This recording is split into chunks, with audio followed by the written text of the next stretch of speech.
سلامونه او نیکې هیلې قدرمنو لیدونکو وخت مو په خیر. تاسو ټول ته ښه راغلاست وایم زما یوټیوب چینل ته او یوې بلې ویډیو ته. ګلون لیدونکو نن تاسو به هم ښایي د خپرونې په لړ کې پوه شئ د ژوندون تلویزیون سپیناوی خپرونه کې بحث لرم. موضوع همدا ده چې ټولنیز رسنیو ارزښت باندې خبرې کوو. په ټوله کې د رسنیو په ارزښت د چې ځوانان کومې رسنۍ باید تعقیب کړي او د کومو پروګرامونو په لیدو باندې باید خپل وخت تیر کړي. په دغه موضوعاتو باندې بحث لرو.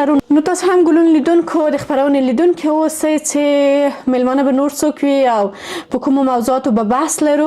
زه ډاډه یم چې ښکلی بحث به وي، نو حتما د خپرونې تر وروستۍ راسره اوسئ چې زه سره له نورو میلمنو په دغه برخه کې چې واقعا ډېره زیاته مهمه او اساسي موضوع ده، رسنۍ ارزښت زیاتې دي ماشاءالله په افغانستان کې، ولې له یو عالم ستونزو سره، هم د نشراتو په برخه کې او هم د لیدونکو په برخه کې. نو په دغه برخه کې به بحث لرو. ډیر کم وخت پاتې شاید یو څو لحظې وروسته زنګ راشي او نور بله انشاءالله بحث کې ګډون وکړو. ملتیا مې وکړه او د خپرونې لیدونکي تر وروستۍ دمه راسره اوسئ.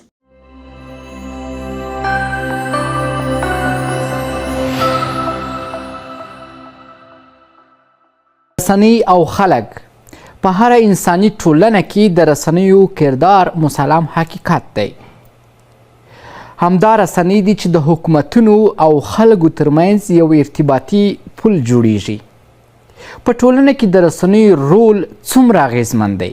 سلامونه، وخت مو په خیر. په نن سپیناوی کې راسره درې قدرمن میلمانه، هر یو د افغانستان د ژورنالیستانو د اتحادیې مشر ښاغلی حافظ الله بارکزی صاحب، بل ډیر قدرمن میلمه مو ښاغلی مولانا عبدالجبار ستانکزی صاحب، دیني عالم او سیاسي شنونکی، او بله ډیره قدرمنه میلمنه مو اغلی اسینا همدرد صاحب، افغان ژورنالیسته. تاسو درې میلمنو ته ښه راغلاست وایم په نن سپیناوي کې. اغلی همدرد ښه راغلاست. تاسو ته هم ښه راغلاست وایم د نن شپې په سپیناوي کې. تاسو راته ووایاست په ټولنه کې د رسنیو ارزښت څومره مهم دی؟ ډیره زیاته مننه لطفي صاحب. سلامونه تاسو ته، د بحث محترمو قدرمنو ګډونوالو ته او د ژوندون تلویزیون ټولو قدرمنو لیدونکو ته. که چیرې د رسنیو په ارزښت باندې وغږیږو، هغه ټولنه چې غواړي پرمختګ وکړي یا په ټوله کې هغو ټولنو چې پرمختګ کړی دی، 99 سلنه د رسنیو پرمختګ په هغه هیواد کې موږ په ګوته کولی سو. یعنې کوم هیوادونه چې نن ټوله نړۍ په هره برخه کې ویني چې هغوی پرمختګ کړی، ټکنالوژي کې، طب برخه کې، پوهنې برخه کې، هغه دلیل دا دی یا سیاست او اقتصاد کې چې د هغوی رسنۍ همداسې بیدارې دي، رسنیو ته وخت ورکړل شوی دی، رسنۍ آزادې پرېښودل شوي دي او د هغه هیواد وګړي د رسنۍ په ارزښت باندې پوهېږي. که چیرې خپلې ټولنې ته راسو، په افغانستان کې هم له نیکه مرغه اوس څه ناڅه ویلی سو چې رسنیو پرمختګ کړی دی او دغه پرمختګ که چیرې له خنډ سره مخامخ شي، پرته له شکه چې د هیواد په ډیرو برخو کې به منفي اغیزه وکړي. ولې که چیرې دغو رسنیو ته ارزښت ورکړل شي، کار ورته وشي، ځوانان دغه برخه ته تشویق سي او په دغه برخه کې حکومت هم خپل نقش او خپل رول ښه ولوبوي، زه ډاډه یم چې لنډه به وي، یعنې ډېر وخت به ونه نیسي چې د افغانستان رسنۍ هم د نړیوالو رسنیو ترڅنګ ښه نومونه هم وګټي او په ټولنه کې هم مثبته اغیزه یې ښکاره سي. په رسنیو کې د میرمنو ونډه څومره مهمه ګڼي اغلی همدرد؟ که چیرې دې ته راسو، په یوه ټولنه کې هم نارینه ژوند کوي هم ښځینه ژوند کوي او که چیرې موږ د رسنیو خپرونې ګورو یا د رسنیو هغه فعالیتونه ګورو، نو هم نارینه لیدونکي شته هم ښځینه لیدونکي شته. نو د ښځینه لیدونکو لپاره، د ښځینه او د عامه پوهاوي لپاره باید بیرته په مقابل کې همجنسه کس واوسي چې هغه ته عامه پوهاوی ورکړي، د عامه پوهاوي پروګرامونه ورته وړاندې کړي. نو 100% د ښځینهو نقش او رول هم اړین دی په هره رسنۍ کې چې وي، که هغه غږیزه وي، که هغه تصویري رسنۍ وي یا چاپي رسنۍ وي، او یا هم اوس ټولنیزو رسنیو چې پرمختګ کړی دی. نو د ښځینهو رول هم ډیر زیات مهم دی، ځکه هر څوک خپل لیدونکي لري، هر څوک خپل اوریدونکي لري. خو که چیرې موږ غواړو چې د ښځینهو ستونزې او درد او غږ اوچت کړو، باید بیرته په مقابل کې همجنسه کسې اوسي چې دغه فعالیتونه ترسره کړي. تاسو خپلو خبرو کې ویل چې اوسنی حکومت یا حکومتونه باید لا هم رسنیو ته پام وکړي او ارزښت ورته ورکړي. مخکې په بحث کې مې اشاره وسوه چې رسنۍ د پل حیثیت لري. حکومت لا هم باید په ټوله کې د رسنیو لپاره څه ترسره کړي او د میرمنو په برخه کې کوم څه ته باید ډېر توجه وکړي. که چیرې دې موضوع ته راسو چې حکومت باید څه وکړي، حکومت طبعا هر هیواد کې چې اوسي رسنۍ باید د خپلو حقوقو ترڅنګ چې د رسنیو قانون ده او حقوق دي هغه باید ورته ورکړل شي. مثلا باید خبریالان که هغه خبریالي وي یا خبریال وي باید وکړی شي چې د خپلو راپورونو د خپلو خبرونو لپاره وکړی شي چې له معتبرو مرجعو څخه ګزارش واخلي. او که چیرې دغه ګزارشونه ورنکړی سي، که چیرې معلومات د رسنیو سره شریک نکړی سي، نو هماغه ده چې هغه خبر او هغه ګزارش هغه خپرونه نیمګړې راځي. نو د حکومت مسؤلیت هم په دې برخه کې همدا ده چې باید د رسنیو مسؤلینو ته همدارنګه ټولو رسنیو ته باید دقت وکړي او همدارنګه هغه حق او حقوق یې ورکړي. اغلی همدرد، تاسو ته بیا ښه راغلاست. وایم خپل د سوشل میډیا په برخه کې فعالیت ترسره کوئ او کلونه مو په رسنیو کې کار کړی دی، په بیلابیلو رسنیو کې تجربه هم لرئ او اوس خپله هم د سوشل میډیا برخه کې د یو رسنۍ څښتن یاستئ. د سوشل میډیا کارونه څومره ارزښتمنه ده په یو هیواد کې؟ لطیفي صاحب، که دې موضوع ته راسو، هره رسنۍ په خپل ځای او په خپل وخت سره خپل ارزښت لري. مثلا د افغانستان په ولایتونو کې اوس هم یوازې غږیزې رسنۍ اورېدل کېږي، ځکه د برق نشتون، د انټرنیټ نشتون یا لوړه بیه یا دا چې هلته د انټرنیټ اسانتیا هیڅ نشته ده، نو هماغه ده چې هغه اطرافونه یا هغه کلي ولسوالۍ یوازې موږ غږیزو رسنیو ته وقف کولی سو. په مرکز پلازمینه کې او ځینو لویو ښارونو کې بیا کله چې د برق امکانات شته، نو دلته ورسره څه ناڅه انټرنیټ هم فعاله دی یا هم د انټرنیټ ته هم خلک لاسرسی لري. که چیرې په ارزښت یې وغږیږو، اوس مهال غږیزو، چاپي او همدارنګه تصویري رسنیو څخه هم د ټولنیزو رسنیو ارزښت ډیر دی. که چیرې نړۍ ته راسو، نړۍ کې اوس نسبت دغه نورو رسنیو ته په ټولنیزو رسنیو یا ټولنیزو میډیا باندې خلکو ډیر زیات فوکس کړی دی او ډیر زیات تاکید پې کوي. خلک په دې برخه کې ډیر زیات کارونه یې وکړل، ډیر ښه فعالیتونه یې مخې ته یوړل. په نړۍ کې داسې ډیر ټولنیزې رسنۍ شته چې هغه حتی له تلویزیونونو له راډیوګانو نه هم ډیر لیدونکي او تعقیبونکي لري. که چیرې افغانستان ته راسو، متاسفانه زه د یو ځوان په حیث دا وایم چې کله چې په افغانستان کې له هر څه نه استفاده کیږي یا هر نوی څیز راځي، اول دغه عامه پوهاوی نه وي ترسره شوی، ځوانان دغه څخه منفي استفاده کوي او دغه په قدر او ارزښت نه پوهېږي. خو که چیرې ورو ورو په دغه برخه کې کار وسي، زه فکر کوم د ټولنیزو رسنیو یو خو دا ده چې ارزښت یې په دې ده چې اوس د هر چا سره، هر ځوان سره په جیب کې حتما یو سمارټ ټلیفون یا هوشمند ټلیفون شته دی او په هغه کې حتما انټرنیټ ته هم لاسرسی لري.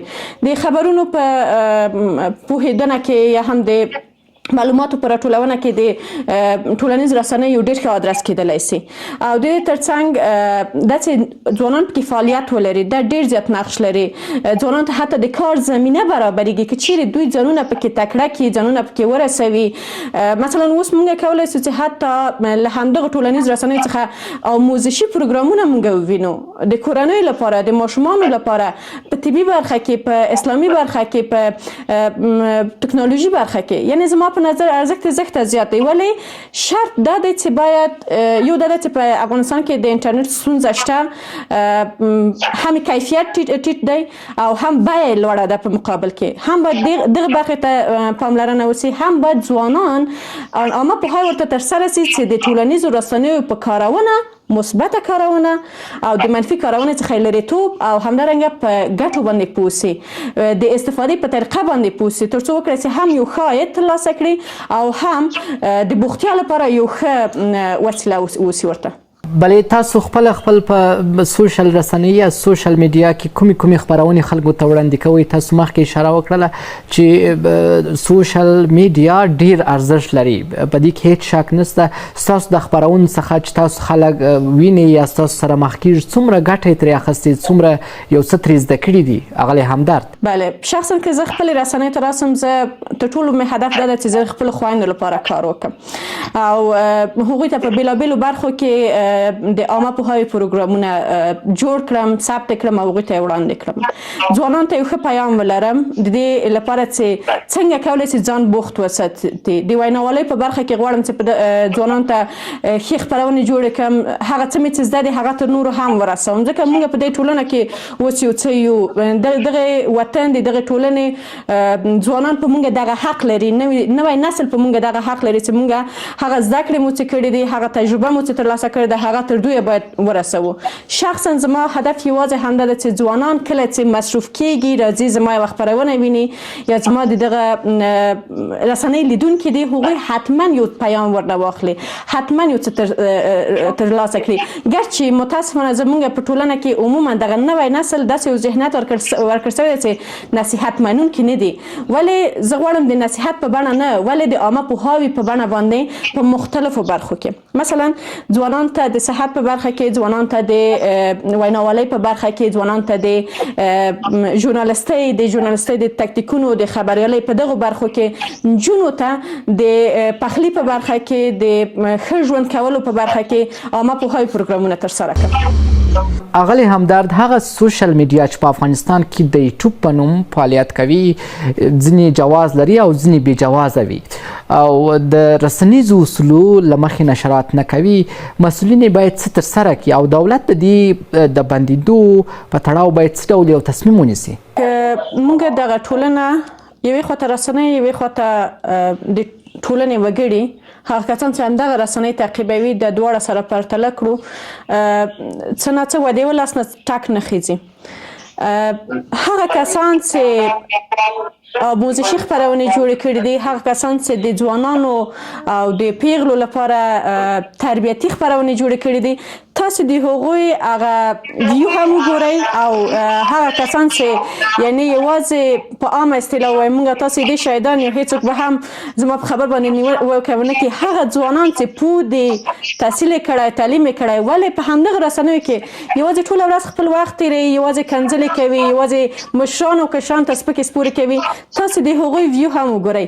ګورئ دلته موږ د لیدونکو هغه دا پرتله کوو، نو هغه کسان چې زحمت وباسي په مثلا د ژورنالیزم د اصولو مطابق باندې خپرونه چمتو کوي، هغه یوې خواته وایي چې زه دومره زحمت مې ویستلی یو ښه خپرونه جوړوم، ولې لیدونکي ډېر زیات کم دي، تعقیبونکي داسې خپرونو ډېر زیات کم دي. اما هغه کسان چې نه یې ژورنالیزم لوستی دی، نه ورنه خبر دی، نه مثلا د خپلو خبرو په ګټه او تاوان باندې پوهېږي چې زه دغه خبر کوم، ښایي یو ناپوهه کس، یو ناپوهه ماشوم یا تنکی ځوان چې تعلیم و تحصیل یې نه ده کړی، هغوی زما خبره واوري، همدغه به حقیقت فکر وکړي، یا مثلا دغه د دروغو خبرونه چې نشروي. نو د هغه لپاره یوې خواته دا موضوع ده چې لیدونکي باید ځانونو ته ټکان ورکړي. موږ باید هغه کسان چې واقعا د دغه هېواد په ګټه باندې کار کوي هغوی تعقیب کړو، هغوی تشویق کړو، هغوی ته مثلا مثبت خبرې وکړو، هغوی ته مثبت کومنټونه ورکړو.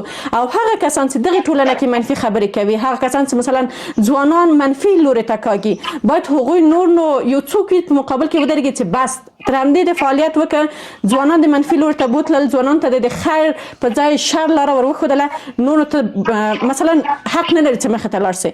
او هغه کسان چې مثلا میډیاوې لري، ولو که هغه ټولنیزې رسنۍ وي، ولو که هغه یو فیسبوک پاڼه وي، یا هم یوټیوب چینل وي، یا هم نورې رسمي رسنۍ وي، باید هغوی هم له هغو نشرات څخه واقعا ډډه وکړي. راځئ صادقانه ووایو، هغه د پیسو مسله بیله ده، هغه د عاید مسله بیله ده، ولې زموږ هیواد واقعا نور نو داسې څیزونو ته ضرورت لري چې ټولنه مثبت اړخ ته لاړه شي. ستاسو نظر راخلو که چیرته دا یوټیوب چینلونه په افغانستان کې فعالیت کوي، اوسنی حکومت باید څه ډول مخه ونیسي؟ هدف مې هغه یوټیوب چینلان دي چې لا هم د یوټیوب په نوم فعالیت کوي، اما نشرات د خلکو لپاره داسې وي چې ګټه نه رسوي، صرف د عاید لپاره. اوسنی حکومت باید څه ډول ګام واخلي په دغه برخه کې؟ په لنډو کې مو خپل نظر سره شریک او خپل همدا د یوټیوب چینل خاوند باید څه ډول احساس ولري له ځان سره، لکه څنګه چې تاسو اشاره وکړه خپلو خبرو کې؟ زه خو په اول کې د اطلاعات او کلتور وزارت څخه په دغه برخه کې واقعا مننه کوم ځکه زه شخصا عملا په دغه ډګر کې یم او دوی ډېر جدي پر مخ ځي. هغه یوټیوب چینلونو مسؤلین چې پیدا کړي چې هغوی فعالیتونه یې دغې ټولنې په ګټه باندې نه دي، هغوی د جواز ورنه اخلي او د نشراتو اجازه نه ورکول کیږي.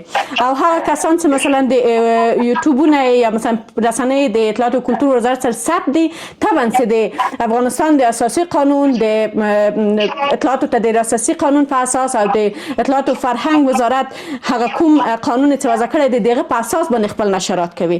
خو هغه کسان چې اوس هم په دغه برخه کې کار کوي، فعالیت کوي، اول خو زه شخصا دوی ته د یو افغان په صفت وایم، د دغه وطن کې چې موږ ژوند کوو د دغه انسان په صفت وایم چې باید موږ په دغه وطن نور نو زړه وسوځوو، که په هره برخه کې وي.